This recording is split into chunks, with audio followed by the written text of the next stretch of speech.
kena saya ngomong yang paling terakhir ya rasanya. Dan saya mau kasih kesempatan ini buat ngomong ke Bapak. Saya fans sama Bapak ya. Setiap hari itu saya nonton Bapak terus di YouTube itu di Politik Jakarta ya. Saya ngikut terus kontroversial itu dari kasus UPS sampai ke Sumber Waras itu ya. Reklamasi. Saya mau ngasih pesan Bapak, lawan lagi Pak. Bagus lah. Copot lagi Pak. Sikat lagi. Saya doain teman Ahok bisa ngumpul KTP sampai ya 1 juta ya.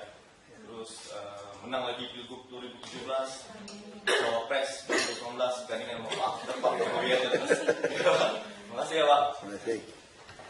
Jadi e-budgeting, kenapa kita bikin e-budgeting? Tahun ini lebih ketat lagi.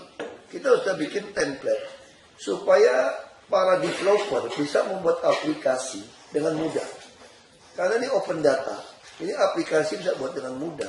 Ini juga jadi pelajaran. KPK telah meminta dari kami, dia mau mencoba implementasikan ke kabupaten kota lain. Ini kan jadi model. Termasuk Bandung sekarang memakai kami. Dia mulai menyontek, kami kasih. Jadi ini rencananya Pak Jokowi akan jadi nasional. Jadi nasional kalau e-budgeting, kita bisa saving 20-30%. Kalau Pak Jokowi bisa menang lagi jadi presiden 2019, national budget pun kita mau bikin e-budget supaya tidak dicuri. Kalau national budget jadi e-budgeting, kita saving 20%. Kita katakan 2.000 triliun. Kita punya 400 triliun rupiah. 1 tahun. 5 tahun 2.000 triliun. Bangun infrastruktur seluruh Indonesia selesai. Yang hanya 1.800 triliun. Indonesia 5 tahun 10 tahun akan datang minjemin uang ke negara lain. Ini negara hebat Indonesia sebetulnya. Hanya terlalu banyak maling di dalam. Jadi akar masalah Republik ini adalah korupsi. Baik, kami berusaha mengikis habis korupsi. Memang orang tidak suka. Orang bilang orang tidak suka Ahok karena dia kasar, tidak sopan. Ngomongnya keras. Pak Jokowi lemah, santun, dibenci juga. Orang tidak suka Ahok karena dia kafir, Kristen, turunan Cina. Pak Jokowi Islam, Jawa lagi, Solo lagi, dibenci juga. Jadi bukan benci karena itu sebetulnya. Karena mereka takut kehilangan rezekinya. Gak bisa curi lagi. Seperti kawan-kawan DPRD kan. UPS mau beli semua 12 triliun, orang gila. Hampir 1.2 billion Sing dollar. Crazy. Saya potong, lalu dia kirim. Ini versi dia yang asli, versi saya palsu katanya. Untung ada e-budgeting kan. Nah, baik e-budgeting penting. Karena ini nggak beres, sekarang saya mau bikin inaskah. Karena ada pasal yang memasukkan kasus reklamasi. Saya bikin wajib bayar 15% dari setiap tanah yang dijual. Mereka mau bikin tidak ada. Untuk ketangkap. Ketangkap ini. Jadi kasus. Jadi udah nggak bisa main di budget, dia mau main di pasal-pasal regulasi. Nah, jadi seperti itu. Ini terima kasih teman Ahok, mungkin akhir bulan ini bisa kumpul 1 juta. Karena sekarang kecepatan itu tiap minggu 100.000. Dia kumpul tiap minggu udah 100.000-an. Jadi kalau jadi bisa ikut, tidak dikerjakan oleh oknum macam-macam, saya akan coba kampanye seperti Obama. Jadi yang mau nonton kampanye harus bayar. Bukan saya kasih uang. Anda datang mau lihat saya kampanye harus bayar beli tiket. Kita supaya membuktikan Indonesia lebih hebat daripada Amerika. Dia butuh 200 tahun, kita di bawah 100 tahun sudah mampu. Kampanye seperti itu. Nah, ini terakhir supaya Anda semangat Tuhan. Saya pernah diundang ke Amerika waktu konvensi Obama. Tahun 2008. 3 minggu. Lalu ketemu senator. Dia bilang begini sama saya. Apa Indonesia harus belajar demokrasi sama kami, Amerika. Anda negara tidak mengerti demokrasi. Terus saya jawab begini sama senatornya. Saya mau tanya, Mister, kira-kira gitu.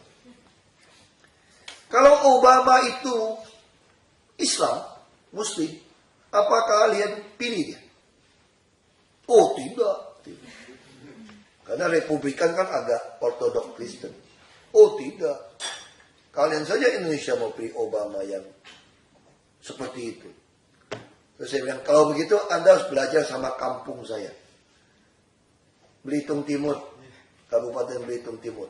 93% Muslim. Partai Bulan Bintang Muslim sama P3 Muslim. Kuasai 55% fraksi. Pilih Ahok Kristen, Chinese descendant jadi bupati pertama. Jadi kamu Amerika harus belajar di kampung saya. Bukan saya belajar di Amerika. Kalian orang Amerika masih nggak ngerti demokrasi. Orang Islam di kampung saya lebih mengerti. Nah, saya mau buktikan di Jakarta 50%. Terus dia bilang begini. Kalian punya social security tidak? Kalau kami, semua kita tanggung. Oh, apa?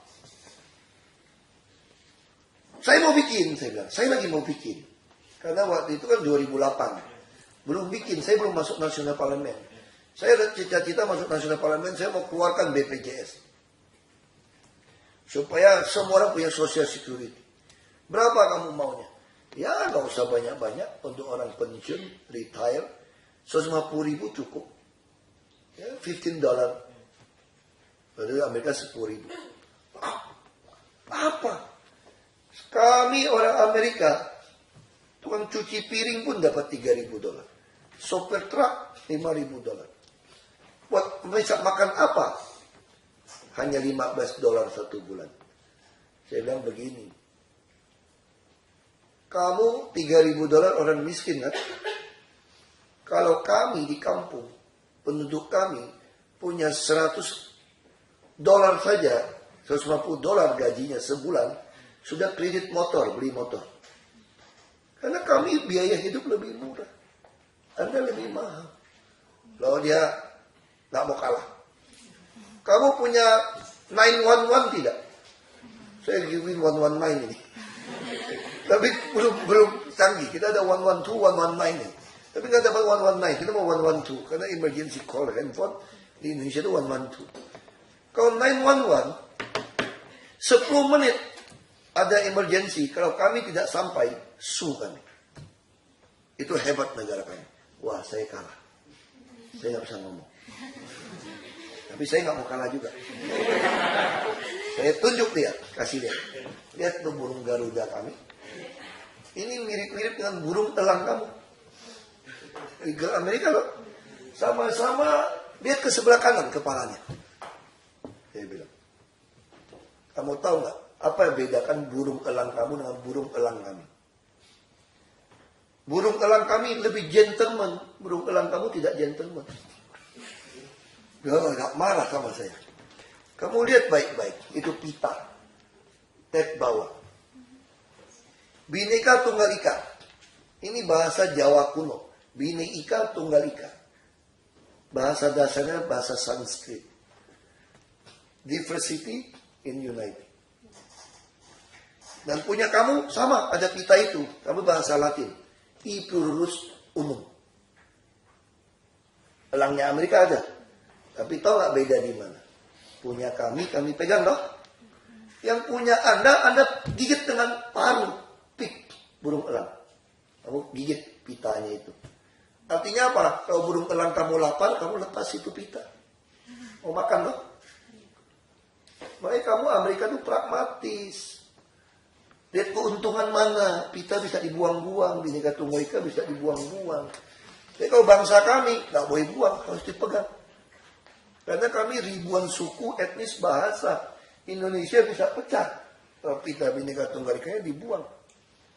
Ini diletakkan dasar ini. Kalau buang, bingung itu burung. Pegangan ini, jatuh dia, nggak ada pegangan. Nggak ada something to hold. Jadi artinya apa? Kami lebih gentleman daripada Anda. Kalau Anda masih pragmatis. Kalau kami firm. Bhinneka Tunggal Ika is the foundation of this House of Pancasila. Kita punya 4 fondasi. Pancasila, UUD 45, NKRI, Negara Kesatuan, dan Bhinneka Tunggal Ika. Jadi kami sedang membangun tembok dan rumah Pancasila. This the founding father dream. Kalau kamu bisa fondasi Bhinneka Tunggal Ika bisa gantikan. Jadi kalau kami Indonesia Nggak bisa. Jadi kalau ada sekelompok orang lagi mengorek-ngorek fondasi, kurang ajar dia. Dia menghina darah dan nyawa pahlawan revolusi. Kita sedang membangun rumah Pancasila. Dan kamu percaya sama saya, kita tidak akan kalah sama Amerika. Jadi burung elang kami diciptakan untuk menyaingi burung elang kamu. Cuma namanya Garuda Pancasila. Ini bahasa Sanskrit. Kita lihat, ya mungkin saja kita terinspirasi oleh burung elang Anda. Saya tidak tahu. Tapi kami akan buktikan bahwa bangsa kami bisa membangun rumah ini. Asal pita Bhinneka Tunggal Ika tidak dibuang. Tidak seperti Anda yang taruh di paru burung.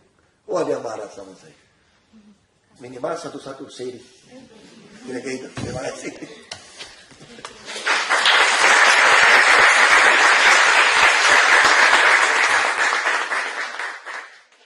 Saya bilang begini. Dia katakan saya fitnah macam-macam. Saya tenang saja. Saya bilang kalian pernah bangun pagi-pagi nggak? Subuh pagi-pagi. Wake up in the morning and from dark. Itu cahaya fajar, sunrise, cahaya fajar. Ketika dia keluar cahaya fajar, makin lama makin terang kan? Lalu sampai rembang tengah hari. Bisa gak kegelapan menutupi cahaya fajar? Ya bisa. Ya kalau jalan kita betul, benar. Gak usah takut, kita tuh seperti cahaya fajar. Kamu gak bisa rem saya. Saya ajak duel terus. Saya kalau 1 lawan 2 film kungfu itu. Karena kita pukul satu orang kan kebuka dipukul orang. Kalau film kan pukul dulu baru putar, diatur. Markiat diatur. Kalau 1 lawan 1, I'm not bad. Still okay for fighting.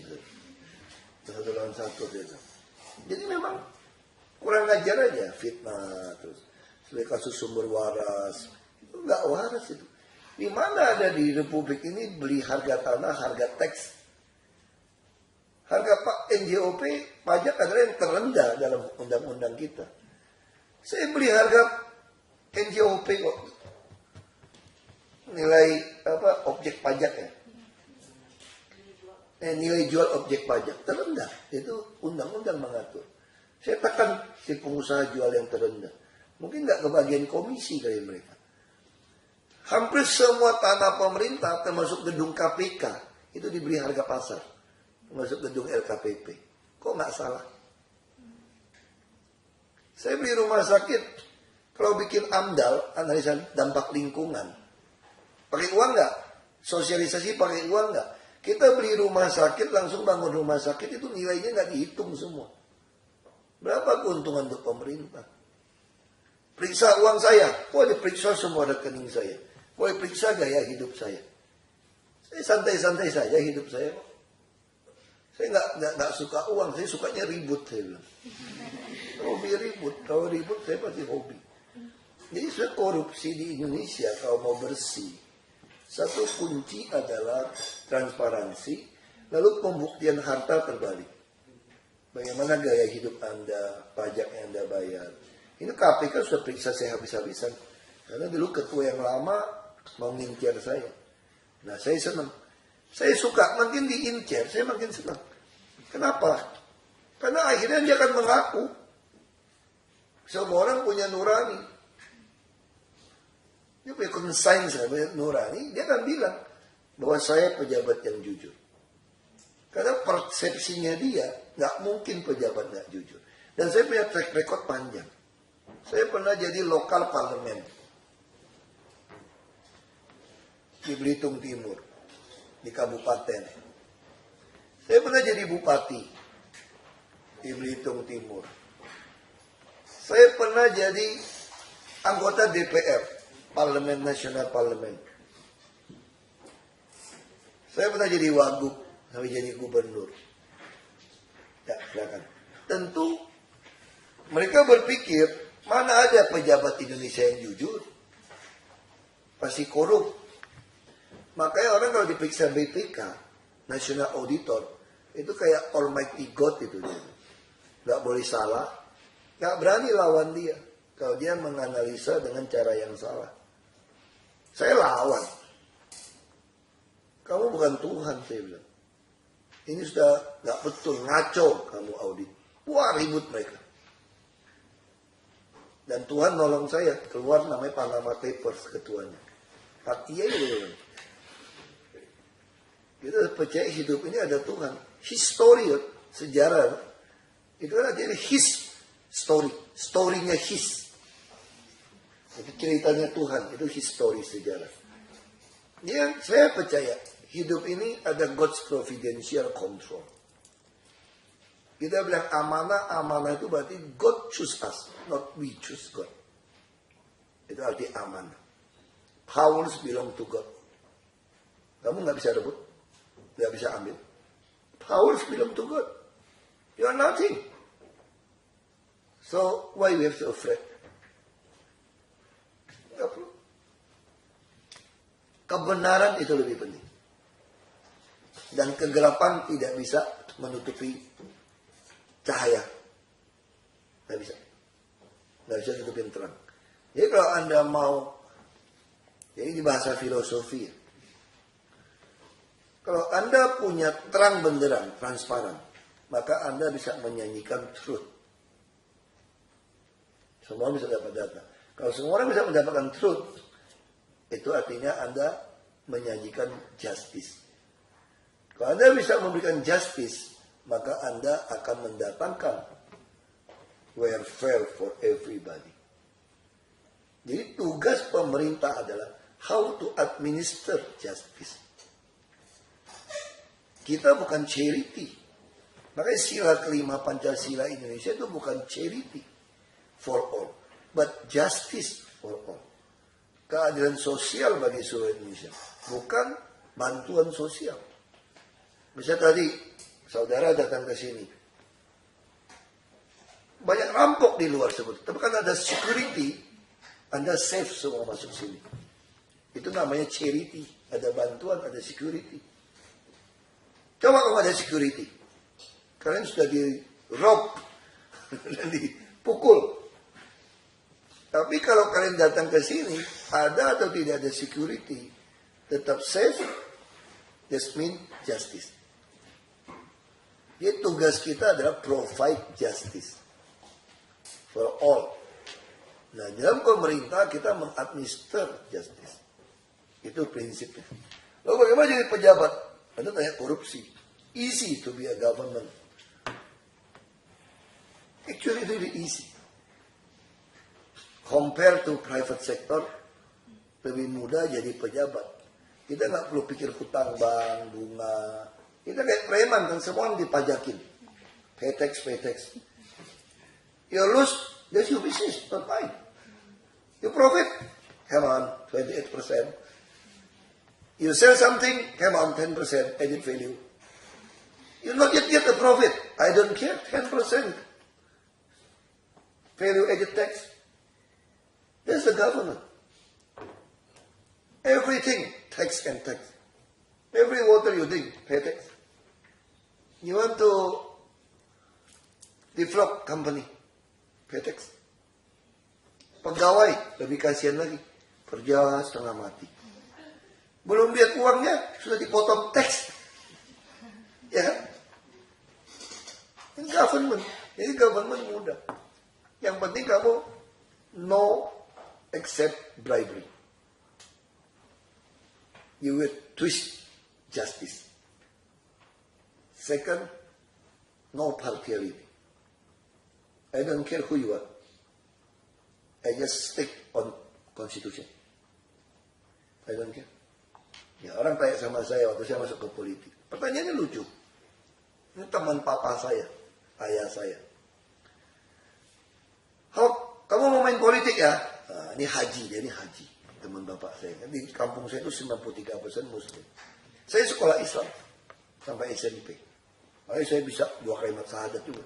Saya pikir mau menikah orang Islam bohong di KUA atau kantor urusan agama. Dia cuma suruh ucapin 2 kalimat syahadat saja sudah boleh menikah. Cuma itu janji nikahnya. Ini kita hafal itu 2 kalimat syahadat. Ini kira-kira saya 93% muslim di kampung saya. Dan parlemen dikuasai Partai Bulan Bintang Yusril Iza Mahendra 55%. Ya kan? Jadi kenapa dia tanya begini? Lucu pertanyaannya. Kalau kamu mau masuk politik, kalau kamu mempunyai tugas memenggal kepala orang yang bersalah, dan yang bersalah itu adalah ayah kamu, apakah kamu akan memenggalnya? Death penalty. Itu kan head off loh. Kamu lakukan atau tidak? Kalau ayah kamu yang salah. Saya bilang saya penggal kepala ayah saya. Wah, kejam. Kamu cruel kali. Terus saya bilang begini. Yang kejam bukan saya. Bapak saya yang kejam. Kenapa tahu anaknya punya tugas harus memenggal kepala orang. Kenapa bapak saya sengaja berbuat salah. Sampai saya harus memenggal kepala dia. Harusnya kamu sebagai ayah saya mendukung pekerjaan saya. Makanya ibu saya bilang sama orang-orang, tidak mudah jadi mamanya Ahok. Waktu saya jadi pejabat. Paman saya pada bilang lebih baik Ahok jangan jadi pejabat. Repot kita mau bisnis. Semua dia potong. Sepupu saya, sepupu istri saya bilang, nggak ada guna saudara kami jadi pejabat. Makin repot bisnis sama dia. Mau sogok dia tidak mau. Mau bluffing dia lebih galak, lebih berani. Mau tipu dia lebih ngerti. Repot katanya. Lebih baik cari yang gampang disogok. Ya pejabat. Nah, jadi itu prinsip untuk bicara transparansi, bicara anti korupsi. Saya ada pejabat yang selalu mendengungkan harus ada pembuktian terbalik. Siapapun yang punya gaya hidup yang bisa membuktikan terbalik asal muasal hartanya, maka disita untuk negara. Ini adalah kesepakatan kita waktu konvensi PBB melawan korupsi. Itu sudah ada undang-undang di tahun 2007 kalau tidak salah. Ya, ada United Nation against corruption. Sudah ada. Ya, kalau pejabat tidak bisa membuktikan hartanya, maka disita buat negara dan dia dihukum. Itu pandangan saya. Dan saya bicara terus itu. Makanya banyak orang kupingnya merah, nggak suka sama saya. Saya sampaikan itu. Banyak yang pengen saya cepat-cepat mati. Kirim dukun, tapi dukunnya yang mati kelihatannya. Salah jampi-jampi dia. Ya, saya kerja sudah banyak kirim dukun macam-macam. Mau jampi saya masuk KPK, yang ke jampi DPRD yang masuk KPK. Ya, kayak gitu. Mungkin ada yang mau tanya lagi, silakan. Minum, silakan. Silakan. Coba. Silakan. Oke, silakan. Selamat petang, Pak. Ya. Maaf, pertama bahasa Indonesia saya nggak ngerti, jadi kalau Ya, Bapak. ngerti, cuma minta tolong. Soalnya saya, Pak, dari saat pertama saya tidak ngerti di Indonesia ini, Pak. Masalahnya sama seperti Indonesia, kalau nggak teruk sama saja. Saya lihat 3 perkara yang sering saya lihat adalah pengemis, homeless, dan juga penyakit jalanan. Saya kira semua negara di dunia ini ada satu tujuannya untuk jadi negara yang maju. Jadi kalau dengan keadaan yang dipenuhi dengan pengemis, homeless, dan penyakit jalanan ini, di depan tempat-tempat yang saya kira high class di Jakarta juga punya banyak, Pak. Jadi gimana kalau persepsi orang luar itu, atau gimana dalam pemerintahan bawah Bapak untuk mengurangkan mereka-mereka yang di jalanan ini? Sebab saya kira dari dulu sehingga sekarang masalahnya tetap sama, begitu ramai yang mengemis dan homeless. Jadi di bawah pemerintahan Bapak memang ada cara untuk mengurangkan jalanan ini. Yang lain? Ada lagi? Yang lain? Selamat sore, Pak. Tidak bayar bertanya. Saya mau nanya, under your tenure as well as Pak Joko, especially there has been like plans to actually improve or to make Jakarta better or more step forward city. So I would like to know what is your vision in for Jakarta for the next few years under your tenure, and how do you see Jakarta as a new city with all the things that I know that especially has been going on, for example, the MRT and all the things that you have mentioned just now. So, what is your vision? Yang lain? Mungkin saya Oh. dan ini juga Pak, mungkin ini pertanyaan terakhir dari kami juga. Menanggapi masalah konvensional dan online transportation yang kemarin itu kan Bapak sempat saya baca di media itu kalau misalnya online transportasi itu bisa diajak untuk bekerja sama dengan konvensional itu. Dilihat dari jangka waktu yang sudah sampai sekarang ini perkembangannya bagaimana Pak? Kalau misalnya dari online transportasi itu sendiri itu dia masih lebih mendapatkan keuntungan dari usaha yang selama ini mereka kerjakan, terus akhirnya mereka tidak mau bergabung dengan yang konvensional, langkah Bapak ke depannya itu sebagaimana? Terima kasih Pak. Okay. Pengemis jalanan memang ada sedikit masalah di Jakarta. Karena hampir semua yang datang itu bukan orang Jakarta sebetulnya. Ya kami mesti dengan tiket untuk dikembalikan. Membuat surat pernyataan. Kita sudah tangkap banyak, itu dari daerah surrounding area. Lalu masih nggak cukup. Jadi kalau dilihat di panti-panti sosial kami, itu lebih dari setengah termasuk orang gila itu semua orang pinggiran. Semua orang dari luar. Kami tampung. Nah sekarang nggak cukup tampung mereka. Kita mulai mendorong membangun sebuah area di Cianjur, Tangerang 97 hektar. Jadi saya hitung, kalau tidak mau makan saya pelihara saja. Mereka yang datang ke Jakarta bukan mau makan, mau beli rumah, mau bikin rumah di kampung. Jadi kalau tangkap pengemis itu, dia bisa punya uang 30 juta. Dia minta Jakarta, mobil banyak lewat. Nah ini yang kita lagi terus tampung dan bangun panti. Sekarang sebetulnya jauh lebih berkurang pengemis di Jakarta dibandingkan dulu. Nah termasuk saya stop 3-in-1 ketika mereka gunakan joki. Itu anak-anak dikasih obat penenang. Makanya saya stop. Dulu di jalanan semua berdiri-berdiri untuk jadi joki mobil dapat uang. Saya stop. Mereka tentu nggak senang. Saya nggak peduli. Saya bukan soal senang nggak senang. Ini bicara aturan. Jadi kalau Anda ditangkap jadi pengemis di Jakarta, saya ada satu form Anda harus isi, membuat pernyataan tidak akan kembali. Kalau Anda kembali berarti Anda melakukan penipuan. Saya akan pidana. Hampir semua nggak ada yang berani balik. Kita terus tangkap razia. Memang mereka bilang saya tidak manusiawi. Saya mau memanusiakan Anda tapi Anda tidak mau. Itu kira-kira seperti itu yang kami lakukan. Jadi kami sedang membangun villa Werda itu di Cianjur. Ada cocok tanam 97 hektar. Kita mau bangun tahun ini. Supaya orang-orang yang nggak punya kerjaan, yang nggak mau kerja, ya sudah saya piara saja. Saya hitung, kenapa saya berani? Kalau musim bulan suci Ramadan, puasa, itu Masjid Istiqlal cuma masak 3.000 orang, kadang nggak habis. Kalau begitu banyak pengemis, penuh dong masjid. Kenapa tidak? Sunda Kelapa nggak sampai 1.000 orang makan, 500 juga nggak sampai. Ya, itu pun ada sopir, ada abang bajai. Artinya apa? Yang ngemis di sini bukan cari makan. Kita ketemu manusia tinggal di gerobak. Begitu lihat dia punya uang belasan juta. Dia pulang di kampungnya punya rumah gedung dia. Semua kita tangkapin sekarang. Nah saya kira pengemis, apakah selama di sini ketemu banyak pengemis di jalan? Di daerah mana? Selatan? Anda tinggal di daerah mana? Apa di Depok? Kita Depok. Depok. Kalau Depok sorry. Serius. Kita harus bicara jujur. Depok, Bekasi, Tangerang sangat susah.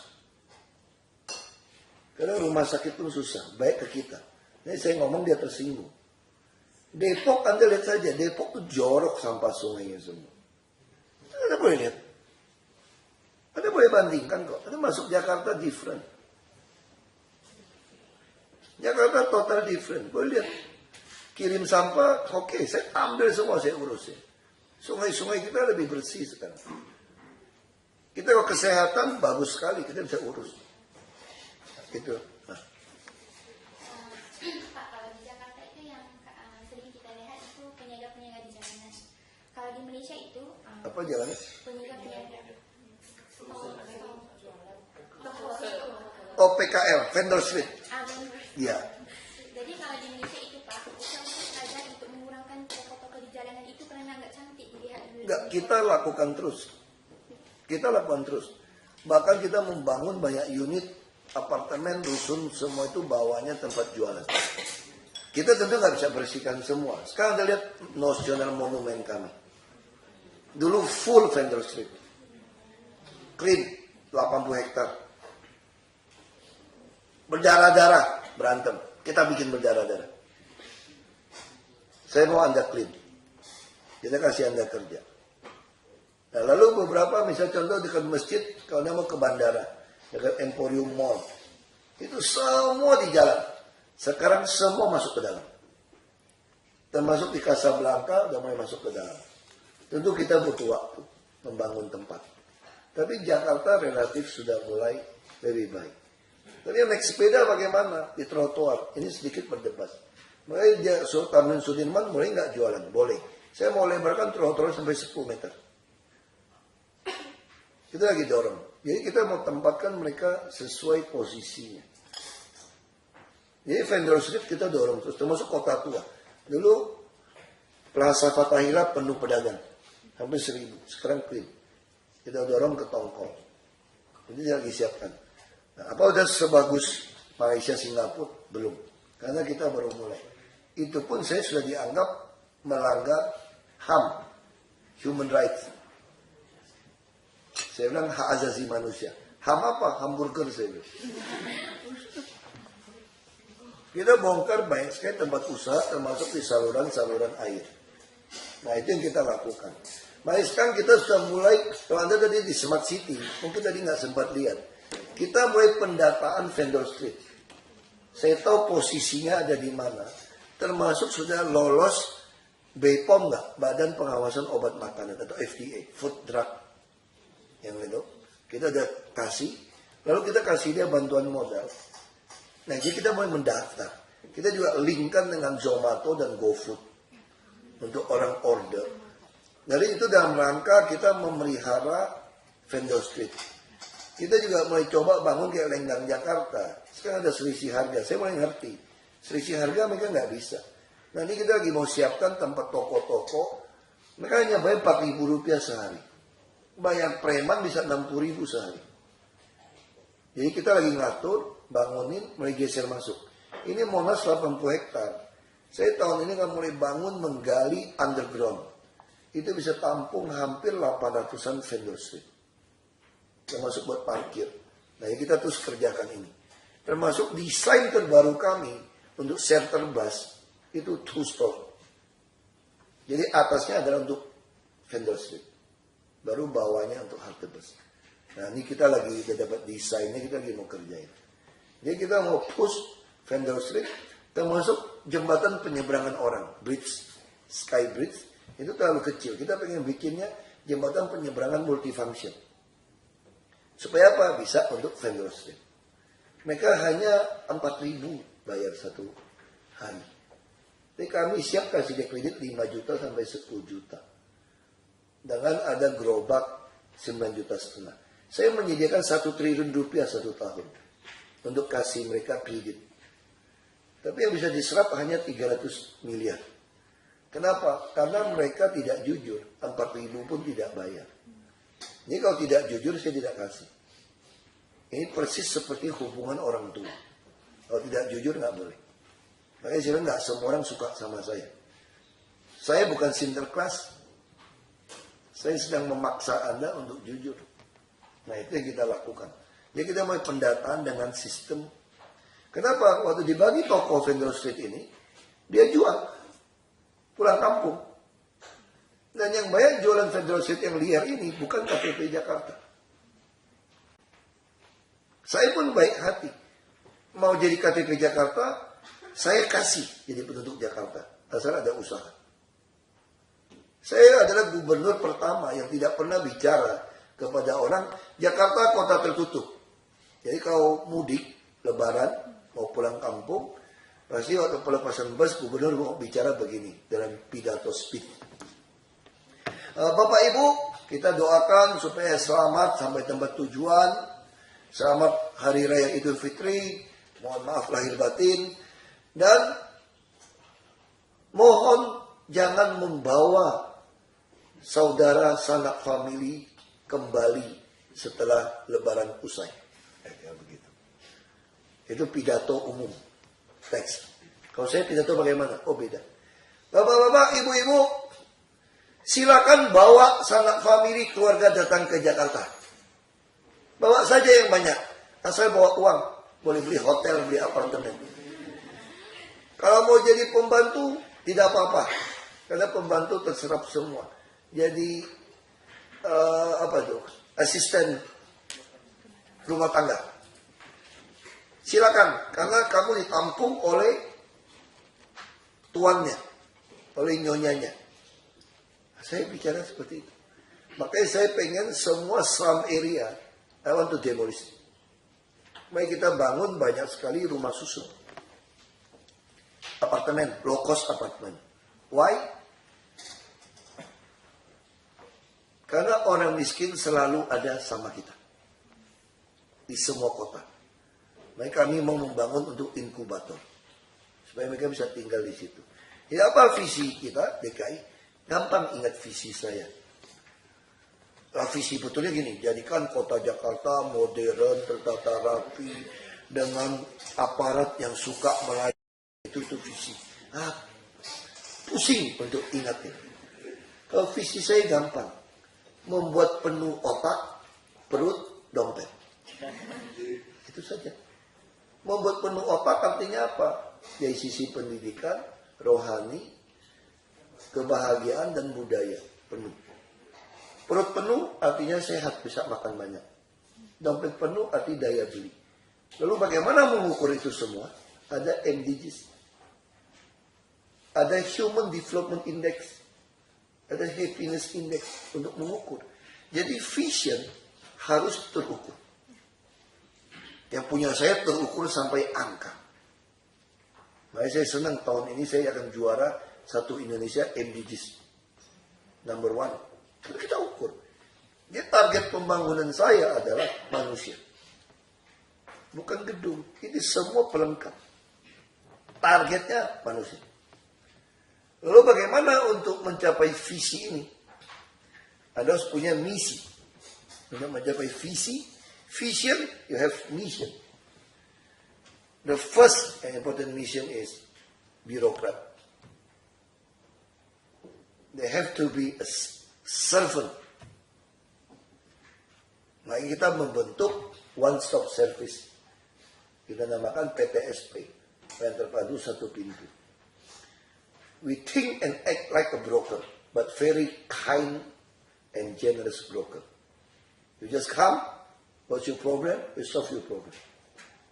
Some we could not do it because land reform is not our authority. It's a central government. Nah, saya sudah bicara sama Pak Presiden untuk bereskan ini, nggak beres ini. Jadi itu yang kita lakukan. Misi kedua apa? Harus ada jaminan pendidikan, kesehatan, dan perumahan. Itu provide. Yang ketiga apa? Peluang usaha. Baik kita mau bangun banyak co-working place. Termasuk desain. Kita akan bangun. Udah bangun nih tahun ini Dekranasda. Untuk desain. Jadi bagaimana konsep co-working place itu? Anda suka fitness nggak? Go to fitness center. Banyak orang suka fitness nggak mampu beli equipment mahal atau rumahnya sempit. Lalu bagaimana caranya dia bisa menikmati semua equipment untuk fitness? Dia menjadi member karena murah. Nah sekarang juga sama. Banyak desainer kami dia bisa menciptakan desain macam-macam tapi dia nggak punya komputer. Dia nggak punya 3D printer. Dia nggak punya bahan. Dia nggak punya jaringan fiber optik. Nah kami mau sediakan ini. Kita taruh di satu mall Waduk Melati. Saya kira berapa bulan ini kita bisa resmikan. Untuk para desainer bikin baju, mesin potong, jahit. Nah saya lagi mau bangun lagi yang 3D. Bagaimana desain ini supaya bagus? Harus ada 3D-nya. Jadi orang Jakarta bukan disediakan kerjaan saja, tapi bagaimana dia menjadi seorang pengusaha. Nah, yang keempat bagaimana? Kalau Jakarta you have to do something. Apa something-nya, mission-nya? Harus jadikan pusat apa? Kita mau jadikan Jakarta ini port of Jakarta. The biggest hub dan port in Indonesia. Bagaimana join-nya? We want to join with Port of Rotterdam. Kita reklamasi pulau NNOPQ. Karena ini ada kawasan industri, logistik, maka saya juga mesti menyediakan perumahan, low cost apartment, near one complex. Yang butuh kerja silakan datang. Nah kita lagi bangun. Tentu LRT, MRT itu harus. Kita sudah punya desain MRT yang tulang punggung selatan utara, timur barat sampai ke Bekasi dan sampai ke Bararaja. Ini West Java and Banten connecting. Kita biayain. Lalu ada 9 koridor LRT. Lalu ada 15 koridor BRT. Dan ada 6 ruas tol elevated dalam kota and 2 auto ring road elevated. Ini the total of concept of Jakarta. Jadi kira-kira Jakarta seperti itu. Lalu bagaimana take care the human? 1.250 resident take care by 1 doctor, 1 midwife, and 1 nurse. Now we do it in a low-cost apartment. We do it very best. Jadi bagaimana untuk kuliah? Kalau Anda pemegang scholarship 600.000, lulus high school ya, SMA, Anda bisa masuk register the government university, the whole Indonesia. I give you each year 18 million rupiah. 18 million ya 1,800 Sing dollar. Give to you. We will start this year. Ini yang kita lakukan. Jadi saya ingin my focus, the vision is a human. Gimana ingatnya? Bikin penuh otak, perut, dompet. Isi. Bagaimana mengukurnya? Dengan Human Development Index. Ada indeks pembangunan manusia. Nah ini kira-kira kita cara mengukurnya. Lalu online transportasi bagaimana? Bagi saya ini adalah regulasi kita tertinggal dengan kemajuan teknologi. Jadi kita tidak bisa melawan teknologi. Kalau orang mau hidup lebih gampang harus mendukung teknologi. Yang tidak mau ikut teknologi Anda akan selesai. Saya mau tanya, ada berapa pabrik mesin tik manual yang masih hidup? Nah, kira-kira begitu. Ada berapa jam yang masih pakai puter-puter masih hidup? Atau ada berapa TV tabung yang masih hidup? Sekarang anak saya tidak pernah nonton TV. Dia nonton YouTube di komputer. Sebentar lagi kalau pakai TV sudah masuk ke smart TV. Ada berapa rental kaset, video yang masih hidup? Tidak ada. Tidak ada lagi. Kita nonton di Netflix, sewa video, nonton video. Netflix Anda nonton semua film Anda bayar. Anda bisa sewa video juga. Di Sony, di mana-mana TV yang baru, semua sudah smart TV. Dan dia nggak bisa hidup kalau tidak ada wifi connecting. Maka kita lagi supply seluruh kota ini full 4G. Dan full fiber optic. Ini kita nggak bisa. Lalu saya tanya, kita tidak mau ikutin yang teknologi. Kita mau membela yang konvensional. Anda sekarang sudah pakai apa? WhatsApp, Line, Telegram, semua tak? Kenapa tidak paksa Anda kembali ke short message? SMS dong? Nobody want. Sekarang masih ada nggak warung telepon kuartel? Sekarang kita pacaran pun lebih enak. Zaman saya pacaran tulis surat. Kalau sekarang orang pacaran dia langsung FaceTime, WhatsApp, Line, langsung begitu clear, begitu jelas. Semua saudara keluar negeri kita bicara semua sama. Ibu saya 70 tahun pun harus belajar pakai WhatsApp. Dia ngerti itu pakai WhatsApp. Wah, telepon WhatsApp nggak usah bayar katanya. Enak ini katanya. Hanya kira-kira itulah. Saya mendukung teknologi. Yang tidak ikut teknologi harus ikut lebih canggih lagi. Kira-kira itu. Ya, terima kasih banyak untuk kunjungannya. Allah. Kamu punya 911 tidak? Saya giving 119 ini. Tapi belum canggih. Kita ada 112, 119 ini. Tapi nggak dapat 119. Kita mau 112 karena emergency call handphone di Indonesia itu 112. Kalau 911 10 menit ada emergency. Kalau kami tidak sampai, sue kami. Itu hebat negara kami. Wah, saya kalah. Saya nggak bisa ngomong. Tapi saya nggak mau kalah juga. Saya tunjuk dia, kasih lihat. Lihat tuh burung Garuda kami. Ini mirip-mirip dengan burung elang kamu. Eagle Amerika loh. Sama-sama, lihat ke sebelah kanan kepalanya. Saya bilang, kamu tahu nggak apa yang bedakan burung elang kamu dengan burung elang kami? Burung elang kami lebih gentleman, burung elang kamu tidak gentleman. Dia nggak marah sama saya. Kamu lihat baik-baik, itu pita, tek bawah. Bhinneka Tunggal Ika, ini bahasa Jawa kuno. Bhinneka Tunggal Ika, bahasa dasarnya bahasa Sanskrit. Diversity in unity. Dan punya kamu sama, ada pita itu. Kamu bahasa Latin. I pluribus unum. Elangnya Amerika ada. Tapi tahu nggak beda di mana? Punya kami pegang loh. Yang punya Anda gigit dengan paru. Pik, burung elang. Kamu gigit pitanya itu. Artinya apa? Kalau burung elang kamu lapar, kamu lepas itu pita. Mau makan loh. Makanya kamu Amerika itu pragmatis. Lihat keuntungan mana. Pita bisa dibuang-buang. Bhinneka Tunggal Ika bisa dibuang-buang. Tapi kalau bangsa kami, nggak boleh buang. Harus dipegang. Karena kami ribuan suku, etnis, bahasa. Indonesia bisa pecah. Kalau pita Bhinneka Tunggal Ika dibuang. Ini diletakkan dasar ini. Kalau buang, bingung itu burung. Pegangan ini, jatuh dia. Nggak ada pegangan. Nggak ada something to hold. Jadi artinya apa? Kami lebih gentleman daripada Anda. Kalau Anda masih pragmatis. Kalau kami firm. Bhinneka Tunggal Ika is the foundation of this house of Pancasila.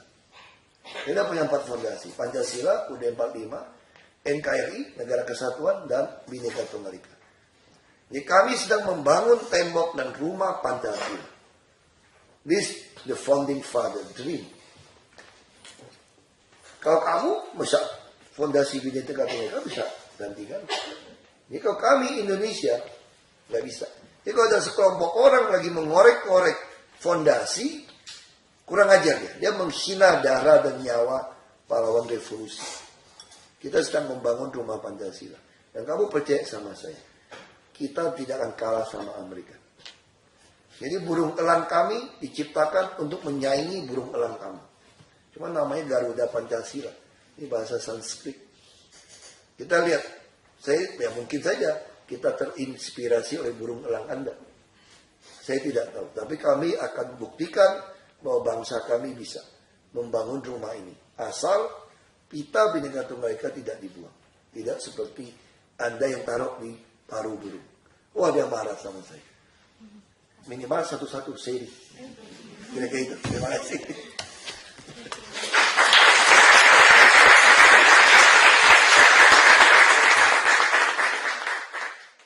Saya bilang begini. Dia katakan saya fitnah macam-macam. Saya tenang saja. Saya bilang, kalian pernah bangun pagi-pagi nggak? Subuh pagi-pagi. Wake up in the morning. And from dark. Itu cahaya fajar. Sunrise, cahaya fajar. Ketika dia keluar cahaya fajar, makin lama makin terang kan? Lalu sampai rembang tengah hari. Bisa nggak kegelapan menutupi cahaya fajar? Ya bisa. Ya kalau jalan kita betul, benar. Nggak usah takut. Kita tuh seperti cahaya fajar. Kamu nggak bisa rem saya. Saya ajak duel terus. Saya kalau 1 lawan 2 film kungfu itu. Kita pukul satu orang kan kebuka dipukul orang. Kalau film kan pukul dulu baru putar, diatur. Markiat diatur. Kalau satu lawan satu, I'm not bad. Still okay for fighting. Satu lawan satu gitu. Jadi memang kurang ajar aja fitnah terus. Sebagai kasus sumber waras. Itu nggak waras itu. Di mana ada di Republik ini beli harga tanah, harga teks. Harga NJOP pajak adalah yang terendah dalam undang-undang kita. Saya beli harga NJOP kok. Nilai apa objek pajak ya. Nilai jual objek pajak terendah. Itu undang-undang mengatur. Saya tekan si pengusaha jual yang terendah. Mungkin nggak kebagian komisi kali mereka. Hampir semua tanah pemerintah termasuk gedung KPK itu dibeli harga pasar. Termasuk gedung LKPP. Kok nggak salah? Saya beli rumah sakit. Kalau bikin AMDAL, analisa dampak lingkungan. Pakai uang nggak? Sosialisasi pakai uang nggak? Kita beli rumah sakit, langsung bangun rumah sakit, itu nilainya nggak dihitung semua. Berapa keuntungan untuk pemerintah? Periksa uang saya. Kok diperiksa semua rekening saya? Kok diperiksa gaya hidup saya? Saya santai-santai saja hidup saya. Saya nggak suka uang, saya sukanya ribut, saya bilang. Hobi ribut, kalau ribut saya pasti hobi.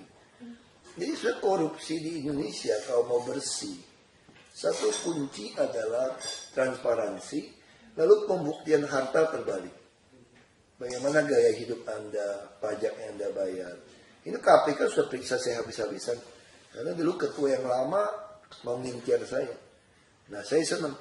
Saya suka, makin diincar, saya makin senang. Kenapa? Karena akhirnya dia akan mengaku. Semua orang punya nurani. Dia punya konsain sebagai nurani, dia akan bilang bahwa saya pejabat yang jujur. Karena persepsinya dia, nggak mungkin pejabat nggak jujur. Dan saya punya track record panjang. Saya pernah jadi lokal parlemen di Belitung Timur, di kabupaten. Saya pernah jadi bupati di Belitung Timur. Saya pernah jadi anggota DPR, Parlemen Nasional Parlemen. Nah, jadi itu prinsip untuk bicara transparansi, bicara anti korupsi. Saya ada pejabat yang selalu mendengungkan harus ada pembuktian terbalik. Siapapun yang punya gaya hidup yang bisa membuktikan terbalik asal muasal hartanya, maka disita untuk negara. Ini adalah kesepakatan kita waktu konvensi PBB melawan korupsi. Itu sudah ada undang-undang di tahun 2007 kalau tidak salah. Ya ada United Nation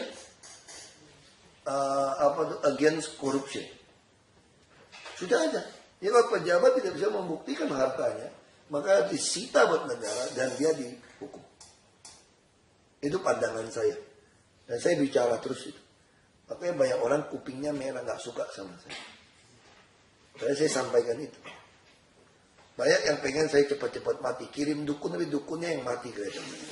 Salah jampi-jampi. Tiap saya kerja sudah banyak kirim dukun macam-macam. Mau jampi saya masuk KPK, yang ke jampi DPRD yang masuk KPK. Kayak gitu. Mungkin ada yang mau tanya lagi, silakan. Minum, silakan. Silakan. Coba. Silakan. Oke, silakan. Pesan Pak, Ya. maaf karena bahasa Indonesia saya nggak ngerti, jadi kalau Nggak apa-apa. ngerti cuma minta tolongnya. Soalnya saya Pak, dari saat pertama saya tidak masuk ke Indonesia ini Pak, masalahnya sama seperti Indonesia, kalau nggak teruk sama saja. Saya lihat 3 perkara yang sering saya lihat adalah pengemis, homeless dan juga penyakit jalanan. Saya kira semua negara di dunia ini ada satu tujuannya untuk jadi negara yang maju. Jadi kalau dengan keadaan yang dipenuhi dengan pengemis, homeless dan penyakit jalanan ini, di depan tempat-tempat yang saya kira high class di Jakarta juga punya banyak Pak. Jadi gimana kalau persepsi orang luar itu, atau gimana dalam pemerintahan bawah Bapak untuk mengurangkan mereka-mereka yang di jalanan ini? Sebab saya kira dari dulu sehingga sekarang masalahnya tetap sama, begitu ramai yang mengemis dan homeless. Jadi di bawah pemerintahan Bapak memang ada cara untuk mengurangkan perjalanan. Yang lain? Ada lagi? Yang lain? Selamat sore, Pak. Tidak bayar bertanya. Saya mau nanya, if under your tenure and as well as in Pak Joko, especially there has been like plans to actually improve or to make Jakarta a better or more step forward city. So I would like to know what is your vision for Jakarta for the next few years under your tenure, and how do you see Jakarta as a new city with all the things that I know that especially has been going on, for example the MRT and all the things that you have mentioned just now. So what is your vision? Yang lain? Mungkin saya dari saya. Oh. Dan ini juga Pak, mungkin ini pertanyaan terakhir dari kami juga menanggapi masalah konvensional dan online transportation yang kemarin itu kan Bapak sempat saya baca di media itu kalau misalnya online transportasi itu bisa diajak untuk bekerja sama dengan konvensional itu. Dilihat dari jangka waktu yang sudah sampai sekarang ini perkembangannya bagaimana Pak? Kalau misalnya dari online transportasi itu sendiri itu dia masih lebih mendapatkan keuntungan dari usaha yang selama ini mereka kerjakan, terus akhirnya mereka tidak mau bergabung dengan yang konvensional, langkah Bapak ke depannya itu sebagaimana? Terima kasih Pak. Pengemis jalanan memang ada sedikit masalah di Jakarta. Karena hampir semua yang datang itu bukan orang Jakarta sebetulnya. Jadi kami mesti dengan tiket untuk dikembalikan. Membuat surat pernyataan. Kita sudah tangkap banyak, itu dari daerah surrounding area. Lalu masih nggak cukup. Jadi kalau dilihat di panti-panti sosial kami, itu lebih dari setengah termasuk orang gila itu semua orang pinggiran. Semua orang dari luar. Kami tampung. Nah sekarang nggak cukup tampung mereka. Kita mulai mendorong membangun sebuah area di Cianjur, Tangerang 97 hektar. Jadi saya hitung, kalau tidak makan saya pelihara saja. Mereka yang datang ke Jakarta bukan mau makan, mau beli rumah, mau bikin rumah di kampung. Jadi kalau tangkap pengemis itu, dia bisa punya uang 30 juta. Dia minta Jakarta, mobil banyak lewat. Nah ini yang kita lagi terus tampung dan bangun panti. Sekarang sebetulnya jauh lebih berkurang pengemis di Jakarta dibandingkan dulu. Nah termasuk saya stop 3 in 1 ketika mereka gunakan joki. Itu anak-anak dikasih obat penenang. Makanya saya stop. Dulu di jalanan semua berdiri-berdiri untuk jadi joki mobil dapat uang. Saya stop. Mereka tentu nggak senang. Saya nggak peduli. Saya bukan soal senang nggak senang. Ini bicara aturan. Jadi kalau Anda ditangkap jadi pengemis di Jakarta, saya ada satu form Anda harus isi, membuat pernyataan tidak akan kembali. Kalau Anda kembali berarti Anda melakukan penipuan. Saya akan pidana. Hampir semua nggak ada yang berani balik. Kita terus tangkap razia. Memang mereka bilang saya tidak manusiawi. Saya mau memanusiakan Anda tapi Anda tidak mau. Itu kira-kira seperti itu yang kami lakukan. Ini kami sedang membangun villa Werda itu di Cianjur. Ada cocok tanam 97 hektar. Kita mau bangun tahun ini. Supaya orang-orang yang nggak punya kerjaan, yang nggak mau kerja, ya sudah saya piara saja. Saya hitung, kenapa saya berani? Kalau musim bulan suci Ramadan, puasa, itu Masjid Istiqlal cuma masak 3.000 orang, kadang nggak habis. Kalau begitu banyak pengemis, penuh dong masjid. Kenapa tidak? Sunda Kelapa nggak sampai 1.000 orang makan, 500 juga nggak sampai. Ya, itu pun ada sopir, ada abang bajai. Artinya apa? Yang ngemis di sini bukan cari makan. Kita ketemu manusia tinggal di gerobak. Begitu lihat dia punya uang belasan juta. Dia pulang di kampungnya punya rumah gedung dia. Semua kita tangkapin sekarang.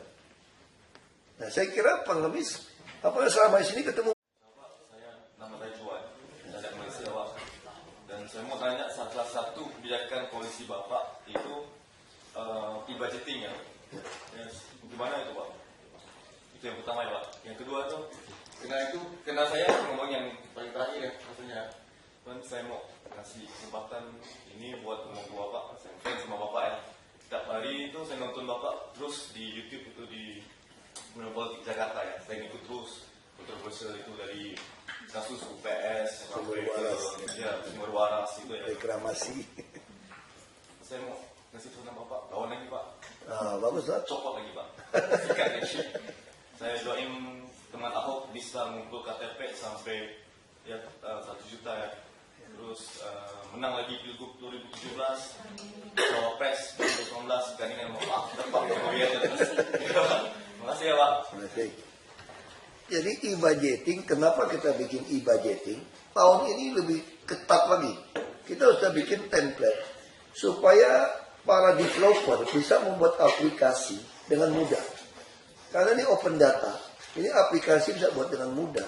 Ini juga jadi pelajaran. KPK telah meminta dari kami, dia mau mencoba implementasikan ke kabupaten kota lain. Ini kan jadi model. Termasuk Bandung sekarang memakai kami. Dia mulai menyontek, kami kasih. Jadi ini rencananya Pak Jokowi akan jadi nasional. Jadi nasional kalau e-budgeting, kita bisa saving 20-30%. Kalau Pak Jokowi bisa menang lagi jadi presiden 2019, national budget pun kita mau bikin e-budget supaya tidak dicuri. Kalau national budget jadi e-budgeting, kita saving 20%. Kita katakan 2.000 triliun. Kita punya 400 triliun rupiah. 1 tahun. 5 tahun 2.000 triliun. Bangun infrastruktur seluruh Indonesia selesai. Yang hanya 1.800 triliun. Indonesia 5 tahun 10 tahun akan datang minjemin uang ke negara lain. Ini negara hebat Indonesia sebetulnya. Hanya terlalu banyak maling di dalam. Jadi akar masalah Republik ini adalah korupsi. Mereka kami berusaha mengikis habis korupsi. Memang orang tidak suka. Orang bilang orang tidak suka Ahok karena dia kasar, tidak sopan. Ngomongnya keras. Pak Jokowi lemah, santun, dibenci juga. Orang tidak suka Ahok karena dia kafir, Kristen, turunan Cina.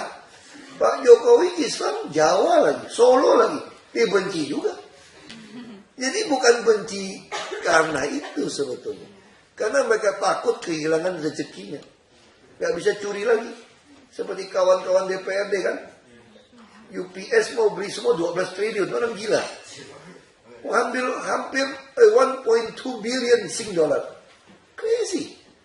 Masih saya potong. Lalu dia kirim. Ini versi dia yang asli. Versi saya palsu katanya. Untung ada e-budgeting kan. Nah, baik e-budgeting penting. Karena ini nggak beres, sekarang saya mau bikin inaskah. Karena ada pasal yang memasukkan kasus reklamasi. Saya bikin wajib bayar 15% dari setiap tanah yang dijual. Mereka mau bikin tidak ada. Untuk ketangkap. Ketangkap ini. Jadi kasus. Jadi udah nggak bisa main di budget, dia mau main di pasal-pasal regulasi. Nah, jadi seperti itu. Ini terima kasih teman Ahok mungkin akhir bulan ini bisa kumpul 1 juta. Karena sekarang kecepatan itu tiap minggu 100.000. Dia kumpul tiap minggu udah 100.000-an. Jadi kalau jadi bisa ikut, tidak dikerjakan oleh oknum macam-macam. Saya akan coba kampanye seperti Obama. Jadi yang mau nonton kampanye harus bayar. Bukan saya kasih uang. Anda datang mau lihat saya kampanye harus bayar beli tiket. Kita supaya membuktikan Indonesia lebih hebat daripada Amerika. Dia butuh 200 tahun, kita di bawah 100 tahun sudah mampu. Kampanye seperti itu. Nah ini terakhir supaya Anda semangat Tuhan. Saya pernah diundang ke Amerika waktu konvensi Obama. Tahun 2008. 3 minggu. Lalu ketemu senator. Dia bilang begini sama saya. Apa Indonesia? Harus belajar demokrasi sama kami. Amerika. Anda negara tidak mengerti demokrasi. Terus saya jawab begini sama senatornya. Saya mau tanya, Mister, kira-kira gitu. Kalau Obama itu Islam, Muslim, apa kalian pilih dia? Oh tidak. Karena Republikan kan agak ortodok Kristen. Oh tidak. Kalian saja Indonesia mau pilih Obama yang seperti itu.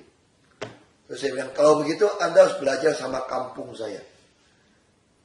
Belitung Timur, Kabupaten Belitung Timur. 93% Muslim. Partai Bulan Bintang Muslim sama P3 Muslim. Kuasai 55% fraksi. Pilih Ahok Kristen, Chinese descendant jadi bupati pertama. Jadi kamu Amerika harus belajar di kampung saya. Bukan saya belajar di Amerika. Kalian orang Amerika masih nggak ngerti demokrasi. Orang Islam di kampung saya lebih mengerti. Nah, saya mau buktikan di Jakarta 50%. Terus dia bilang begini. Kalian punya social security tidak? Kalau kami, semua kita tanggung. Oh, apa? Saya mau bikin, saya bilang. Saya lagi mau bikin. Karena waktu itu kan 2008. Belum bikin, saya belum masuk nasional parlemen. Saya ada cita-cita masuk nasional parlemen, saya mau keluarkan BPJS. Supaya semua orang punya social security. Berapa kamu maunya? Ya nggak usah banyak-banyak untuk orang pensiun, retire. 150.000 cukup. Ya, $15. Padahal Amerika 10.000. Apa? Kami orang Amerika, tukang cuci piring pun dapat $3.000. Sopir truk $5.000. Buat bisa makan apa? Hanya $15 satu bulan. Saya bilang begini. Kamu $3.000 orang miskin kan? Kalau kami di kampung, penduduk kami punya $100 saja, $150 gajinya sebulan, sudah kredit motor, beli motor. Karena kami biaya hidup lebih murah. Anda lebih mahal. Kalau dia nggak mau. Saya pernah jadi wagub, sampai jadi gubernur. Ya, silakan. Tentu mereka berpikir, mana ada pejabat Indonesia yang jujur? Pasti korup. Makanya orang kalau diperiksa BPK, National Auditor, itu kayak Almighty God itu dia. Nggak boleh salah, nggak berani lawan dia. Kalau dia menganalisa dengan cara yang salah. Saya lawan. Kamu bukan Tuhan, saya bilang. Ini sudah nggak betul, ngaco kamu audit. Wah, ribut mereka. Dan Tuhan nolong saya, keluar namanya Panama Papers ketuanya. Hati aja. Kita percaya hidup ini ada Tuhan. History, sejarah. Itu kan jadi his story. Story-nya his. Itu ceritanya Tuhan. Itu history sejarah. Ya, saya percaya. Hidup ini ada God's providential control. Kita bilang amanah itu berarti God choose us. Not we choose God. Itu arti amanah. Powers belong to God. Kamu nggak bisa rebut. Nggak bisa ambil. Powers belong to God. You are nothing. So, why we have to afraid? Nggak perlu. Kebenaran itu lebih penting. Dan kegelapan tidak bisa menutupi cahaya. Nggak bisa. Nggak bisa tutupin terang. Jadi kalau Anda mau, jadi di bahasa filosofi, kalau Anda punya terang benderang, transparan, maka Anda bisa menyanyikan truth. Semua bisa dapat data.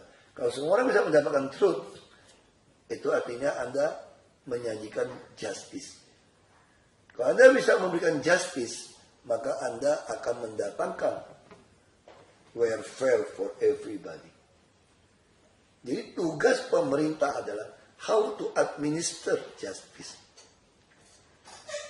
Kita bukan charity. Makanya sila kelima Pancasila Indonesia itu bukan charity for all, but justice for all. Keadilan sosial bagi seluruh Indonesia, bukan bantuan sosial. Misalnya tadi saudara datang ke sini, Banyak rampok di luar sebetulnya. Tapi kan ada security, Anda safe semua masuk sini. Itu namanya charity. Ada bantuan, ada security. Coba kalau ada security. Kalian sudah di rob dan dipukul. Tapi kalau kalian datang ke sini, ada atau tidak ada security, tetap safe, that means justice. Jadi tugas kita adalah provide justice for all. Nah, dalam pemerintah kita mengadminister justice. Itu prinsipnya. Lalu bagaimana jadi pejabat? Anda tanya korupsi. Easy to be a government. Actually really easy. Compare to private sector, lebih mudah jadi pejabat. Kita nggak perlu pikir hutang bank, bunga. Kita kayak preman kan, semua dipajakin. Pay tax. You lose, that's your business, not mine. You profit, come on, 28%. You sell something, come on, 10% added value. You not yet get the profit. I don't care, 10% value added tax. That's the government. Everything, tax and tax. Every water you drink, pay tax. You want to defraud company, pay tax. Pegawai, lebih kasihan lagi. Kerja setengah mati. Belum lihat uangnya, sudah dipotong tax. Ya kan? Ini government. Jadi government mudah. Yang penting kamu no accept bribery. You will twist justice. Second, no partiality. I don't care who you are. I just stick on constitution. I don't care. Ya, orang tanya sama saya waktu saya masuk ke politik. Pertanyaannya lucu. Ini teman papa saya, ayah saya. Hok, kamu mau main politik ya? Nah, ini haji, dia ini haji. Teman bapak saya. Di kampung saya itu 93% Muslim. Saya sekolah Islam sampai SMP. Makanya saya bisa 2 kalimat syahadat juga. Dia pikir mau menikah orang Islam bohong di KUA atau enggak. Kantor urusan agama. Dia cuma suruh ucapin 2 kalimat syahadat saja sudah boleh menikah. Cuma itu janji nikahnya. Ini kita hafal itu 2 kalimat syahadat. Nah, ini kira-kira saya 93% Muslim di kampung saya. Dan parlemen dikuasai Partai Bulan Bintang Yusril Iza Mahendra 55%. Ya kan? Jadi kenapa dia tanya begini? Lucu pertanyaannya. Kalau kamu mau masuk politik, kalau kamu mempunyai tugas memenggal kepala orang yang bersalah, dan yang bersalah itu adalah ayah kamu, apakah kamu akan memenggalnya? Death penalty. Itu kan head off loh. Kamu lakukan atau tidak? Kalau ayah kamu yang salah. Saya bilang saya penggal kepala ayah saya. Wah, kejam. Kamu cruel kali. Terus saya bilang begini. Yang kejam bukan saya. Bapak saya yang kejam. Kenapa tahu anaknya punya tugas harus memenggal kepala orang. Kenapa bapak saya sengaja berbuat salah. Sampai saya harus memenggal kepala dia. Harusnya kamu sebagai ayah saya mendukung pekerjaan saya. Makanya ibu saya bilang sama orang-orang. Tidak mudah jadi mamanya Ahok. Waktu saya jadi pejabat. Paman saya pada bilang lebih baik Ahok jangan jadi pejabat. Repot kita mau bisnis. Semua dia potong. Sepupu saya, sepupu istri saya bilang, gak ada guna saudara kami jadi pejabat. Makin repot bisnis sama dia. Mau sogok dia tidak mau. Mau bluffing dia lebih galak, lebih berani. Mau tipu dia lebih ngerti. Repot katanya. Lebih baik cari yang gampang disogok. Jadi pejabat. Banyak pengemis di jalan. Di daerah mana? Selatan? Anda tinggal di daerah mana? Apa di Depok? Kita Depok. Depok. Kalau Depok, sorry. Serius. Kita harus bicara jujur. Depok, Bekasi, Tangerang sangat susah. Karena rumah sakit pun susah, baik ke kita. Ini saya ngomong dia tersinggung. Depok Anda lihat saja, Depok tuh jorok sampah sungainya semua. Anda boleh lihat. Anda boleh bandingkan kok. Anda masuk Jakarta different. Jakarta total different. Boleh lihat. Kirim sampah, oke, saya ambil semua, saya urusin. Sungai-sungai kita lebih bersih sekarang. Kita kalau kesehatan bagus sekali, kita bisa urus. Gitu. Nah. Pak, kalau di Jakarta itu yang sering kita lihat itu penjaga-penjaga di jalanan. Kalau di Malaysia itu Apa jalannya? penjaga-penjaga. Oh, PKL, vendor street. Iya. Jadi kalau di Malaysia itu Pak, kita mungkin belajar untuk mengurangkan toko-toko di jalanan itu karena nggak cantik dilihat. Enggak, kita lakukan terus. Kita lakukan terus.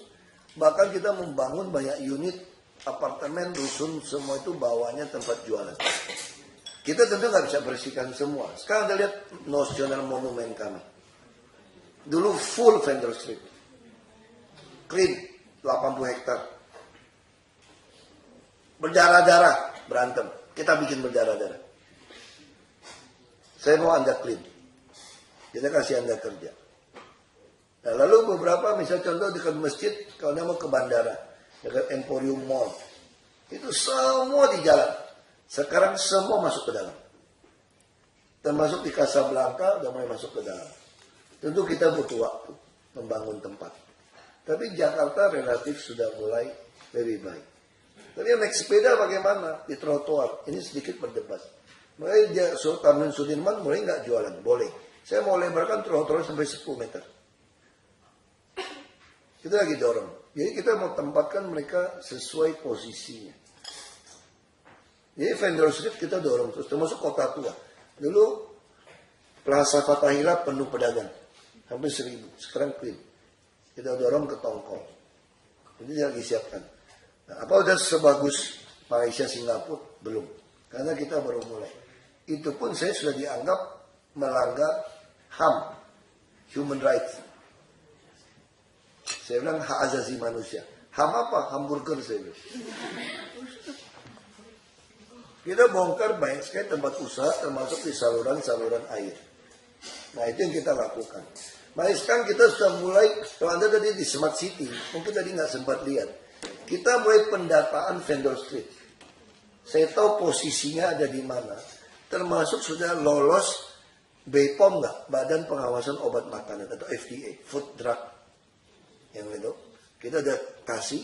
Lalu kita kasih dia bantuan modal. Nah jadi kita mulai mendaftar. Kita juga linkkan dengan Zomato dan GoFood. Untuk orang order. Jadi itu dalam rangka kita memelihara vendor street. Kita juga mulai coba bangun kayak Lenggang Jakarta. Sekarang ada selisih harga. Saya mulai ngerti.